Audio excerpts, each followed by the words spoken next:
Hey guys, it's actually the third day of our solo trip in Taiwan, and today we will be joining Nana's tour, which I booked via Klook. So today's itinerary will be the Yelyu Geo Park, Jufen, and Shifen Old Street. So the first stop is Yelyu Geo Park. It's about an hour from Taipei, and it's home to these incredible rock formations that have been naturally shaped over thousands of years. As you may already know, the most famous one is the Queen's Head, but there are plenty of other fascinating formations to explore. Examples are Mushroom Rocks, Camel Rock, Elephant Rock, Heart Rock, and my favorite, the Pig Nose Rock. Sadly, the Queen's Head is actually getting thinner over time because of constant wind and sea erosion. So if you're visiting Taiwan, now's the perfect time to see this while it's still standing. Next, we made a quick stop at Shifen Waterfall, where we spent about 45 minutes exploring. I also got to try their Ayu Jelly Lemon Drink, which was refreshing and perfect after walking around the waterfalls.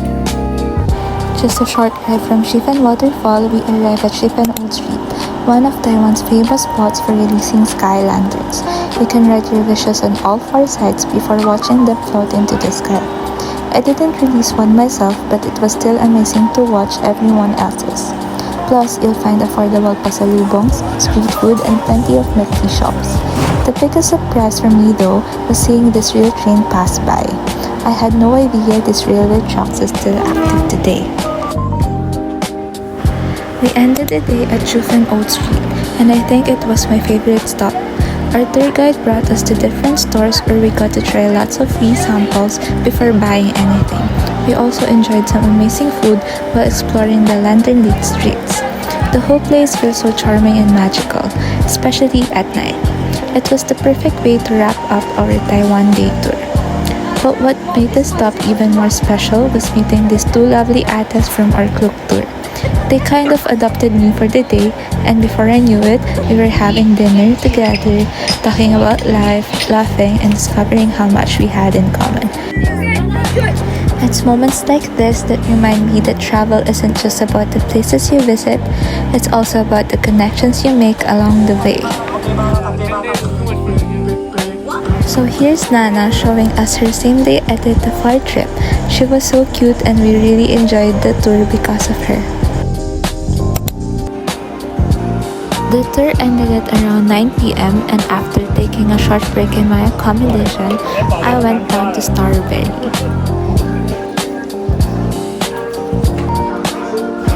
Starberry is a pretty popular claw machine arcade in Taiwan where you can trade plushies into real food or items.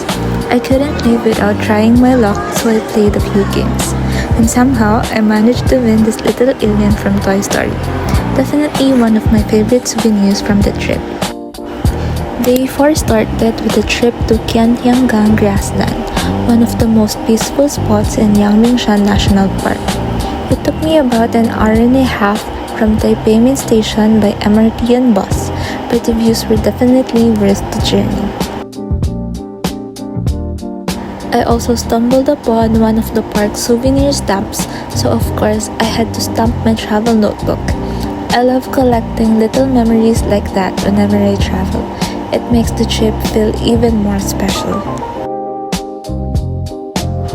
Travel tip: if you're collecting souvenir stamps in Taiwan, make sure to check the visitor information centers, train stations, MRT stations, national parks, and even some tourist attractions. The stamping pads are usually near the entrance, information desk, or gift shop. Gang is known for its wide-open grasslands, rolling hills, and grazing water buffaloes. It's a popular place for hiking, having a picnic, or simply escaping the busy city and enjoying nature. The cool breeze, mountain views, and endless greenery made it feel like I wasn't even in Taipei anymore. If you're looking for a slower-paced day surrounded by nature, I definitely recommend adding this to your itinerary.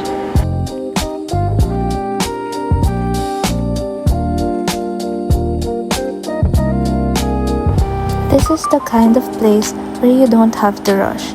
Not every trip has to be packed with activities. Sometimes it's nice to slow down, find a quiet spot, read a few pages of a book, watch the buffaloes graze, or simply sit back and take in the fresh mountain air. Moments like this reminds me that sometimes doing nothing is actually the best part of traveling.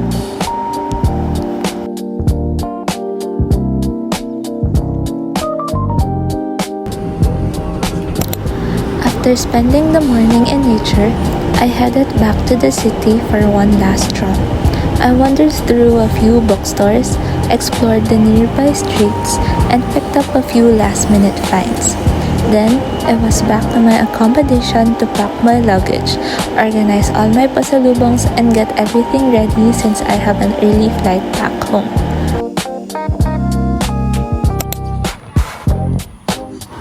To end my last evening in Taipei, I headed to the Daocheng Wharf just in time for sunset. I didn't have anything planned, I just wanted to slow down before I go home. As the sky turned shades of orange and pink, I found a quiet spot by the river, opened my Kindle, and spent the evening reading while watching people drift by. It was such a simple moment, but somehow, it's one of my favorites from the entire trip. Sometimes, all you need is a good book, a beautiful view, and a quiet moment to simply be present.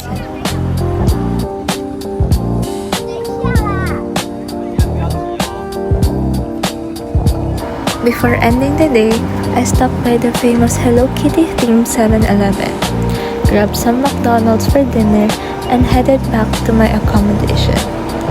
After unpacking a few things and winding down, I called it a night, ready for my flight home the next day. And just like that, my first solo trip comes to an end. Looking back, I was nervous about traveling alone for the first time. But somewhere between getting lost, trying new food, watching sunsets, reading by the river, and meeting kind strangers who became part of my journey, I realized I was capable of so much more than I thought. Taiwan gave me more than just beautiful places to explore. It gave me the confidence to navigate on my own, memories I'll carry with me for a long time, and a reminder that some of the best adventures begin the moment you decide to go, even if you're going alone.